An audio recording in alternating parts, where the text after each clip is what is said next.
If you're here because you've seen videos that people have busted myths and you've wondered, does it really work? You are in the right place because today we are busting Cricut myths that I'm sure you've probably heard. So stick around because you might learn something new. If you're new here, my name is Lauren and I'm a craft producer here at Makers Gonna Learn, where we strive to bring you inspiration, education, and motivation to use your Cricut machine. So as an avid Cricut user, I'm sure that you have seen people say, do this because it works, do that because it works. But today, we're gonna bust some myths that you may have already heard. Let's go ahead and jump right in. Myth number one. I feel like I've heard this around the channel quite frequently, and that is the fact that more pressure, or the cut setting more pressure, will give you a cleaner cut. Y'all, that is completely a myth. That's not always gonna be the case. Does more pressure press the blade down into the vinyl a little bit more than normal? Yes, absolutely. The reason though that it gives you a cleaner cut is a myth, because sometimes the materials that we are working with, it could possibly drag that material because, like I said, when you have more pressure, the machine presses that housing, the blade housing, down further so that the blade can cut deeper. So it cuts a little bit deeper, but that doesn't always mean that it is better.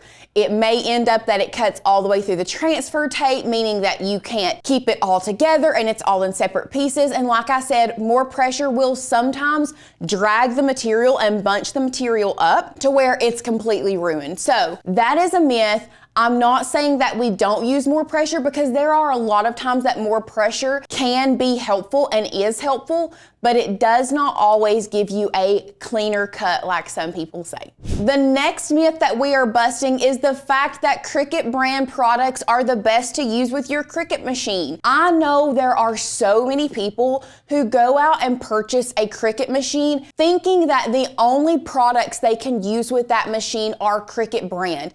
And this goes for any type of machine that you get. Of course, if one brand makes a machine, they're gonna want you to buy the material that they produce as well, because that's where they're going to make a lot of their money. However, that does not always mean that it is the best material for you to use. One great example is heat transfer vinyl. Cricut makes heat transfer vinyl. It is a material that you are going to use with your Cricut machine, that you're gonna cut with your machine. However, Cricut Brand's heat transfer vinyl is no comparison to Caesar Brand. And actually, in my opinion, Caesar cuts better on the Cricut machine. So I want you to know and understand that just because you buy one brand of machine, and this goes for die cutting machines, sewing machines, 3D printers, laser cutters, whatever it is, that does not mean that you have to buy the same brand products to use in that brand of machine. So that myth is busted. The next myth is one that we have busted it before, but I'm here to bust it again.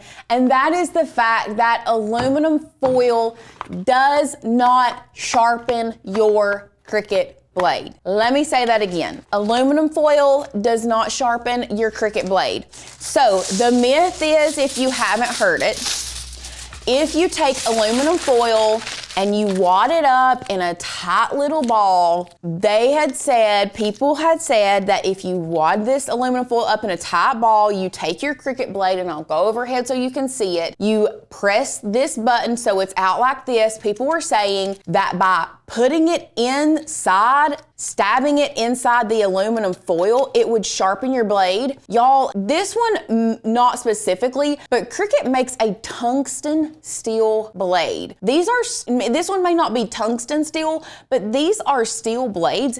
Aluminum foil is not going to sharpen this blade. If anything, it might be a very good way to clean your blade, but that is not gonna sharpen your blade. It would be like me trying to stick a knife in this aluminum foil, thinking that aluminum foil is gonna sharpen my knife. It's just not the case. If you find that your blade is not cutting, we're not gonna try to sharpen it. Y'all, these are not expensive. Once again, this piggybacks off of my last myth, the fact that you don't have to use Cricut Brand products. Same goes for these blades. blades. You do not have to buy Cricut brand blades. You can buy knockoff blades on Amazon. They are our favorite. They're super inexpensive. But if you notice that your blade is getting dull and not cutting well, guys, just change your blade. We're not gonna try to sharpen a little tiny edge on a blade that thin. You just need to change your blade. The next myth that I'm gonna bust for you guys is the fact that I've heard some people say you just can't apply vinyl to a curved surface and make it look good. Am I saying it's easy? Nope, it's not easy. But that is a myth because you can, and let me show you how. So if you are wanting to apply something to a curved surface and make it look good, first thing is you're not going to want to have a solid piece. The second thing is when you are going to apply it, cut your transfer tape in lots of different places, creating slits so that you can really manipulate where this goes and you have a lot more room to work with and can move your vinyl around. So you can see that I have cut slits in between like the words and things like that, but it's still on there. So now all I have to do, starting from my center point, I can place this down, but now I can use the slits to move this vinyl around where I need it to go to give me a really nice effect on my curved surface. And you can see that I can really manipulate this. Even if you get one of them down, we can place this down here and just keep working your way out. It's okay if you have bubbles in your transfer tape. That's what you actually want. And you want your vinyl to go down flat, but keep those curves or those bubbles in your transfer tape. And if you do have issues like I had right here, just a little bit, all you have to do is just straighten those out. And if you are still running into an issue, the other little hack that I have for this is just use a true control knife, and we're just gonna cut a slit right there in that and layer it over top of each other, and you would never know the difference. Now we're on the fifth myth that we're fixing to bust, and that myth is once you have applied HTV to something, you can't take it off. And I'm here to tell you that we can bust that myth. So let's go ahead and go overhead, and I'm going to show you how you can take HTV off of a shirt. Now, I'm not gonna sit here and say it may leave a residue still yet, but if you have an issue where you have messed something up and you want to try to fix it and maybe relay the same design back down over top of it, this is how you're going to do it. So we're going to start with our mini easy press. We're gonna start at a heat setting of 2. If 2 doesn't work, you would then bump that up to a 3. But what we are going to do is we are going to place our mini easy press inside our shirt. We're gonna find an area to start working with. And what I'm going to do is I'm going to hold that HTV down. I'm gonna hold it over top of the heat source. And all I'm gonna do is start taking it off. Okay. Now you can see that by doing that, that actually started melting this HTV, but what that is going to do is that releases the adhesive on the back, and it's going to allow me to come in here and start picking it off. Now, if you also run into this and maybe it's melting the HTV, let it cool down a little bit so it's not so melty, and then you can start picking it off. But I also know that 2 is gonna be way too high for me to remove it, so I'm gonna bump it down to 1 and let that cool down to 1 and show you how easy it can be. So let's go ahead while this is cooling down. I'm going to come in under the shirt. I'm not gonna hold it directly on the G just yet, but I am going to give it a little bit of heat right here and then take the heat off, and now you can see how easy that adhesive is coming off just by adding a little bit of heat to the back, and then you can start peeling this off. Now, another thing that I do want to say is this is peeling off actually pretty well, but you can see how easy it can be if you do mess up to remove your vinyl, just putting your heat press or your mini easy press back behind it and just releasing that adhesive. Now, I'm not gonna take the time to take all of this off, but it is possible, it is doable, and all you need is your mini easy press.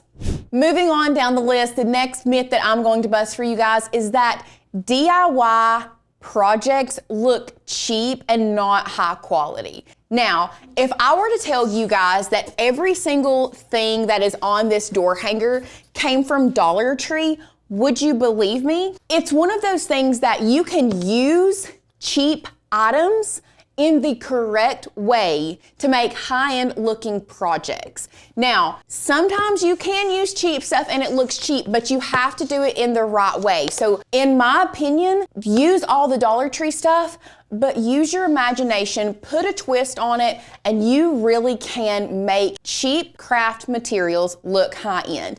These are other two examples. This one actually started out as just a blank frame from Hobby Lobby. We painted the back checkerboard, and y'all, this 3D effect, and we'll go overhead, you can kind of see how this is 3D. You would never guess if I didn't tell you, but that is craft foam. That is what gave us that 3D looking effect. So once again, a very cheap material, but made to look high end.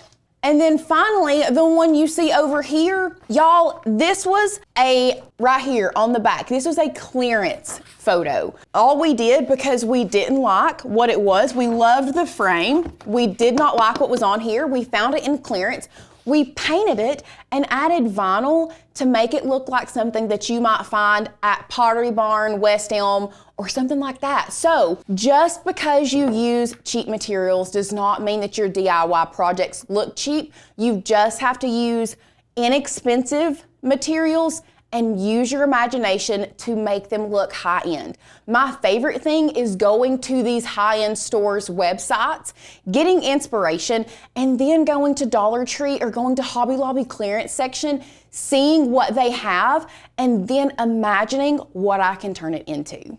Now, the next few myths that I'm going to bust for you guys are actually going to piggyback off of each other. And the first one is the fact that crafting is just something that you can do as a hobby.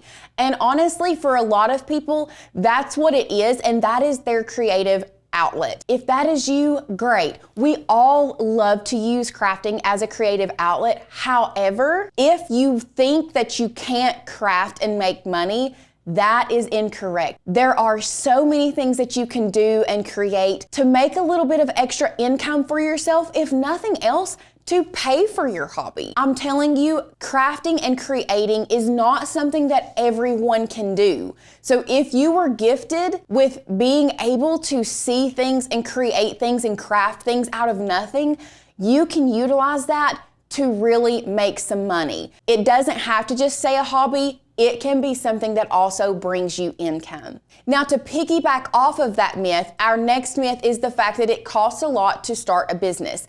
If you are just wanting to start out to see, hey, is selling my crafts something that I want to do? Then no, it's not expensive. You've already invested in your machine. You've already invested in some materials. The only other thing that it's going to cost you is the cost of the materials to create the projects you are going to sell. So it's not super expensive to start a small business if you just wanted to do it with your crafting. It can be very, very accessible, especially if you do pre-orders, if you are wanting to start a business and maybe test it out one time, create something that you want, post that picture, and then you can do pre-orders. What that means is that people pay you, and then you take that money to purchase what you need, and then you can maybe make a few extra dollars if you want to. And then finally, the last myth that I'm gonna bust for you guys, once again, piggybacks off of the last two things that we talked about, and that is the fact that a lot of people feel like the market is already too oversaturated. I think that is just a cop-out for a lot of people, because I want to offer you this thought. Just because there are thousands of artists in the world, that doesn't make one artist stop creating because the market is too oversaturated. Because each artist has their own specific style. Same thing with creating and crafting. We are all different, so my crafting style is going to be different than your crafting style. And some Joe Blow down the road may like your style of crafting better than my style of crafting. So saying that the market is too oversaturated in my opinion, is a bunch of baloney because we all have a style and there is always something for everyone out there. So I don't want you to use that as an excuse or a lie that you're telling your brain that you can't do it, because I'm here to tell you that you can. If you have enjoyed this video, leave me a comment down below. Let me know what you think is a myth that we may need to feature on our next myth busting video, or let me know what was your favorite myth that we busted today. If you have not already, make sure you hit that thumbs up button, subscribe to our channel, and hit that bell notification so that you can be notified every single time we get crafty. Also, if you're new here and you want to learn more about Maker's Gonna Learn and what we do, click that first link down below.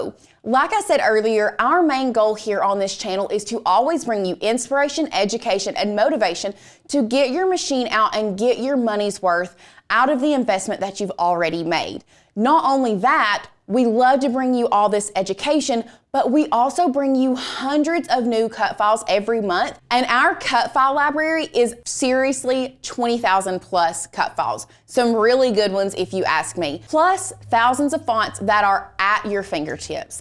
So easy to use. Make sure you check that first link down below if you want to learn more about us and what we do here at Maker's Gonna Learn. We would love to have you in our community. Not only do we have the true best corner of the internet, but everyone in our community is so loving and supportive and really is there to see you win. So like I said, check that out, and we would love to have you within our community. If you're ready to learn more about your Cricut, check out this video here.